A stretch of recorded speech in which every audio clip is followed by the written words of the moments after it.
Marilynn Peters, thank you so much for joining me today. I'm excited to share your story. Tell us how you got started in your career, and then we'll get into your business and, of course, eventually how you exited the business. Okay, well, I'd always kind of gravitated to the medical profession. I do not know why. I like to work for doctors' offices. I worked in a hospital at one time. And as I learned, I kept taking courses and learning more. And I had worked I finally worked into an administrator for a group of physicians. And there were like 23 full-time equivalencies in that group by the time I left, and it had started with 3. So I basically grew with their business. And as I was doing that, I was going to school all the time. Interesting note, all 3 of my children had college degrees before I did. It takes a long time when you're doing it 3 and 6 hours a semester. It really does. Yeah. And then I liked business, and so I was just drawn to the administrative part of medicine. Yeah. But because I'd started in the ranks, I started out as a medical secretary, then a medical transcriber, then a medical department head. And so when I took the job as the administrator of the physicians group, everything became my responsibility. And then I was actually negotiating with those hospital administrators that I used to have worked for. So at what point did you decide I can do this on my own? I'm going to just start my own business and launch out on my own? Well, actually, there was kind of a rift in the group that I managed. There were 3 age groups, so to speak, and the old guys wanted to sell and retire, and the new guys wanted to buy everything in town, which we couldn't afford. And the middle group was kind of the stable guys that kept it going. But there became such a bunch of confusion all the time because these groups were warring within each other. And when you have a group of that many doctors, there can be 6 or 7 people in each group, Yeah. And they all come to you and want you to be on their side.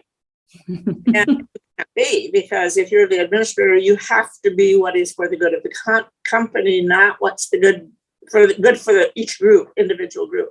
Yeah. So I decided when my daughter graduated from medical school and I no longer needed to have that steady income that I needed to put her through medical school, she graduated and I gave notice and started my own business. That's amazing. That's awesome. And that was in 1989, right? Yes. Awesome. And you started there in Arizona. You're still in Arizona. Right. My whole career was in Arizona. Awesome. And so let's talk about the development of the business, MEDSTAT. How did you start developing the business, and, just kind of describe the whole business? Well, when I had worked at the company that I was the administrator of, I also had 2 other groups of physicians that I was doing their billing and management, and they were paying my doctors for their management. So I figured out, because I did all the books and I did everything, that I wasn't costing them anything because these other people were paying my salary to them. I simply told them that I was going to leave, and they said, what happens to us? And I said, well, you could go with me if you wanted. And they did. I cashed in my retirement and bought my first computer system. And the guy that I bought it from, I was $10,000 short. Oh. So the guy who owned the company gave me a personal loan and told me that I could pay it back to him. Each time I got another client, he would expect me to pay him, X amount of dollars. And when I got it paid back, he told me that he did not charge me any interest, which I'm sure the government would not allow today. But back then, you could do that.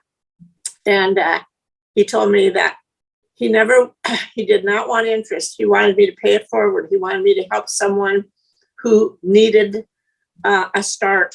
So many of my doctors, I fronted them their load fee on the computer and everything until they literally could afford to pay me. So, Marilynn, obviously the world of not only medical billing, but medical management, a lot of people don't understand the complexities around it. You know, what happens when they go into the doctor and then what happens next, right? Like, how does it all get paid for? And a lot of the regulations have really evolved over the last 30 years. So talk more about exactly what you did for these doctors. It wasn't just making sure the bills got paid, right? There's a lot more complexity. Right. Well, with the with HIPAA, which everybody has heard of, there became a lot more paperwork that had to be done, and there had to be a lot of things that were that doctors had to do that they hadn't had to do in the past. Then when the coding initiatives came through and the universal billing form, which never was universal, but they said it was going to be, they changed all the coding rules. So the ICD-9 coding and the CPT coding became very complicated. And part of the insurance companies, I don't know how else to say it, but one of their protocols was that if you didn't code it right, and if you didn't put them in the codes in the right order, you weren't going to get paid. And so it became, doctors did not go to school to be bookkeepers or secretaries. They went to school to, take your appendix out. Now, if they want to get paid, they have to put the codes in the right order, both the ICD-10 now and the CPT coding. So then I became a certified coder because that's a certification. And my people that worked for me, I had 3 certified coders in my office and 2 that worked from, off and on for me when we needed them. And so when doctors would realize they needed us is when they would talk in the doctor's lounge and they would say, I'm not getting paid for this, are you? And my doctors would say, of course we are. And then they'd say, how are you getting paid? My doctors would say, oh, just call Marilynn. She'll tell you how to do that. And of course, that would result in clients. As long as I ran a business and never advertised, I had every client a word of mouth. And when we were in our peak, before the large group started forming in defense of, insurance companies for bargaining power, I had 67 practices, and that represented over 100 physicians. And never once did we advertise. They all came to me and asked me to take them. That's amazing. That's awesome. And how big was your team, Marilynn? What was the kind of height of the? At my height, when I had like 67 practices, I had 41 employees. Wow. So that's a lot of people to manage. Yeah. And then we broke them up into groups where we had teams so that if somebody was sick, that work got done in a doctor's office. If they're doing their own practice, if somebody is sick, nothing happens. They don't, and then they have no money 2 or 3 weeks down the road because no billing got done while the people were sick. So small practices cannot afford to do their own billing because they, number one, don't understand the nuances of the billing. Because in addition to that, every insurance company has their own criteria. So Blue Cross wants this before they'll pay, and United Healthcare wants that before they'll pay.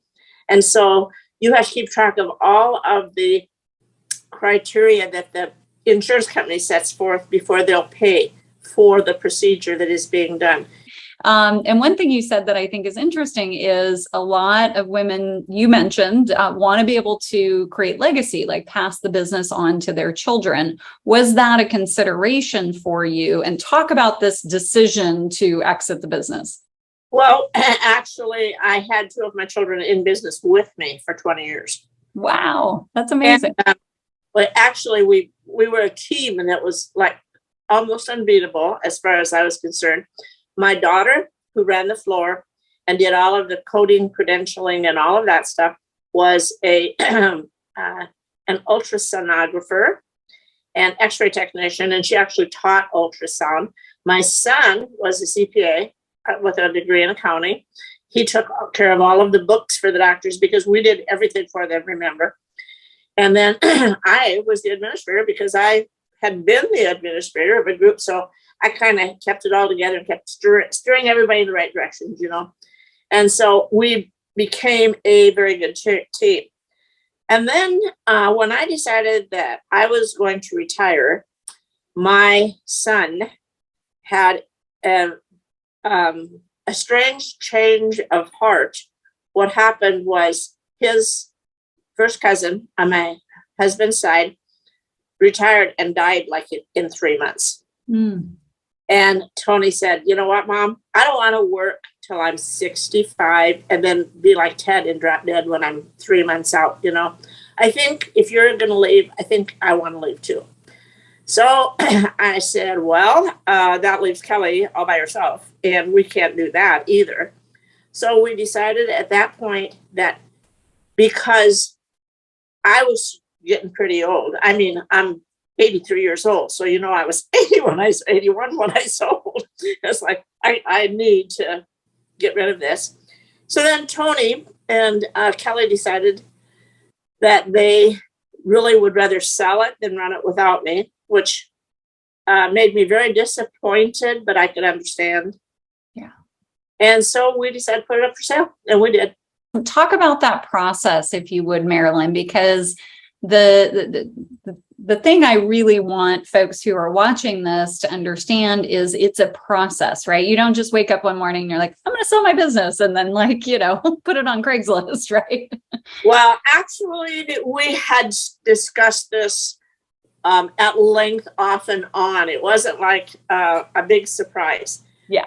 But it was that I was going to quit, and then they'd probably keep it on for 4 or 5 years or whatever, because remember, I was pretty old. So my son would have been, 65, not about 5 or 6 years, And so anyway, then after Ted died suddenly, and it was decided that he just said, Mom, I just want to get out.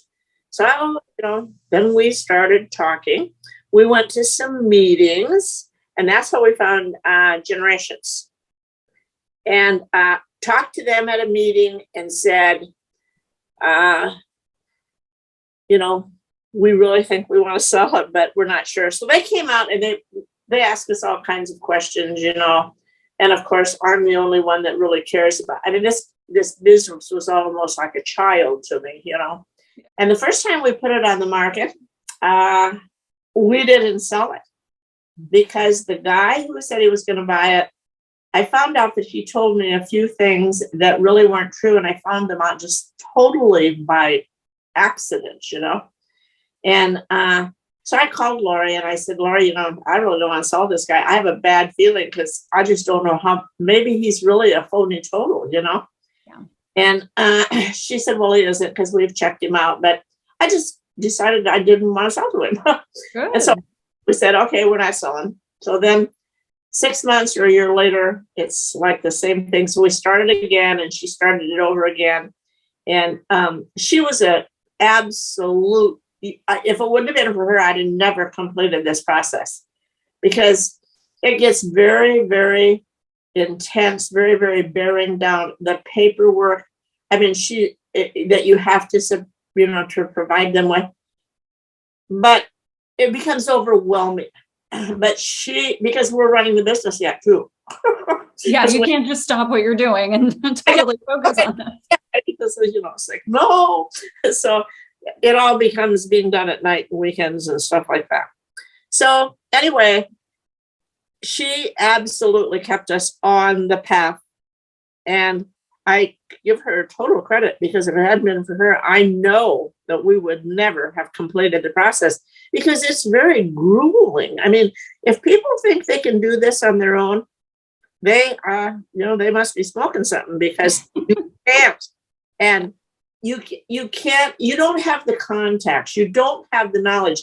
Just like my doctors are not trained to be bookkeepers and coders and medical record experts.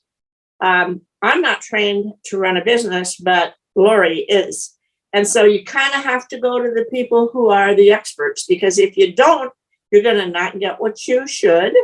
You're going to probably not complete the process because as you would be trying to sell this, I have a feeling that your business would fall off because you'd be spending so much time trying to sell it. And Lori told us it would take us a year and a half to sell it, a year to a year and a half to this, a little over a year. So she was right on that too. And so I just know that I couldn't have done it without having someone help me. So you did end up selling. Date was December 2019. Is that right? Right. Do you feel like through that negotiation process, you were able to get what you wanted for the business, what you felt you deserved for the business? Yes. And actually, I still own the building, and they're renting it from me. And there were some things that I wanted because I wanted a little bit of income stream, And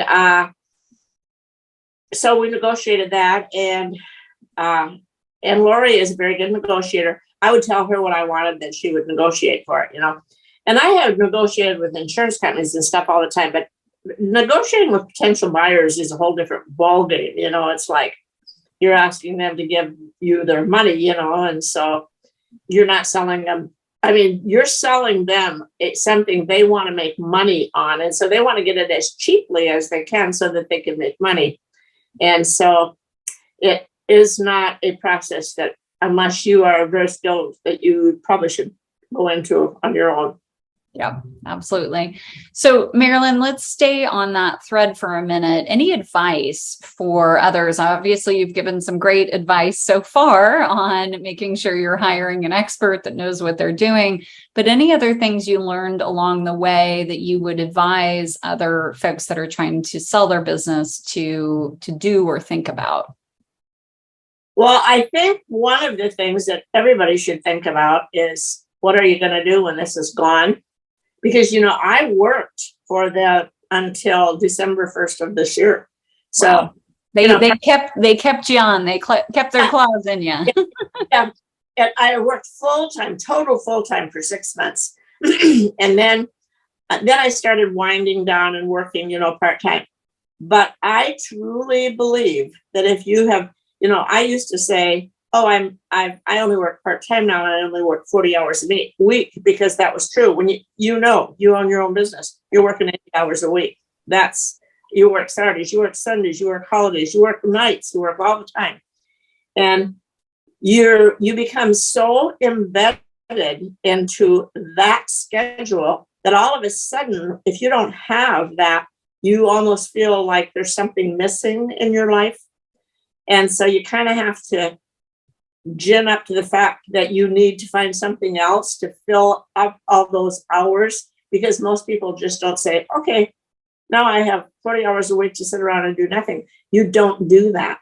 You have to disclose everything. So you pretty much give away information that you never ever really gave to anybody except your attorney and your accountants before. And now you're giving it to people that you have to trust, that if this goes south, and they all sign non-disclosures. But you know what? Doctors do that all the time too, and I know they don't live up to them. So, I mean, there's a definite feeling that you're giving away part of yourself, and you have to be ready for that. Yeah. And if you're not, it takes you a little while to get used to it. Because I wasn't ready to give them all that, but I figured I had to, because it wasn't So it takes you a while to get used to that. The company that ended up buying you, Credence Global Solutions, how was that fit? They actually bought us as a trial balloon, is what I'm going to tell you. They had a collection business. They have a collection, huge. Credence has a huge collection business. And so somehow they believed that medical billing was going to fit right into their business. I personally told them that I never did my own collections, because I believe that if you have a collection agency and a billing company, you have a conflict of interest to not collect the bill until you can get 30% if you're collecting it up for 7 or 8. And so they said, no, because they'd be totally different and apart from each other. But there's a whole different way to run a collection agency than there is to do. I run a medical billing service. And the reason I know that is because when I first started, I did have a collection agency part. They don't work together. You have to get them separated. Now I realized they were going to have an arm that was the billing service, and then an arm, because they were much bigger than me, they weren't going to be the same people. But the protocol for what you do and what is most important is totally different in those two businesses. So I told them, I said, I think you're going to be very surprised, because there's a lot more service, personal service to a physician than there is to taking his collection accounts. If you're doing his billing, you better know his kid's name. You better know what his wife likes. I mean, you better know a lot about those people. And that keeps them happy. My doctors were very loyal to me. I don't think that meshed like they thought it was going to. And I think that COVID had a great deal to do with that, because they did lose some of our key employees. When I worked there, I had about 15 or more people who had been with me at least 15 years. Wow. And right now they have 2 of them left, and that's it. Yeah. Well, Marilynn, aren't you glad that you closed that deal in December 2019? Because we all know what happened in March 2020. Yes, really. I am. I'm so glad. And like I said, I loved my business. I thought it was a very good thing. I loved having my children work with me. But I do think that things happen because they're supposed to. And I think that Tony's decision that he wanted to leave because he didn't want to drop dead, 3 months after he retired, forced us all into it. And it was a good thing, because we would not have fared any better in COVID than what the new buyers, did. The only thing is we would have had a little bit of advantage because the doctors all knew us. Yeah, absolutely. Absolutely. Awesome, Marilynn. Thank you so much for your time and sharing your story. I really, really appreciate it. Yes, and thank you so much for interviewing me. I enjoyed that.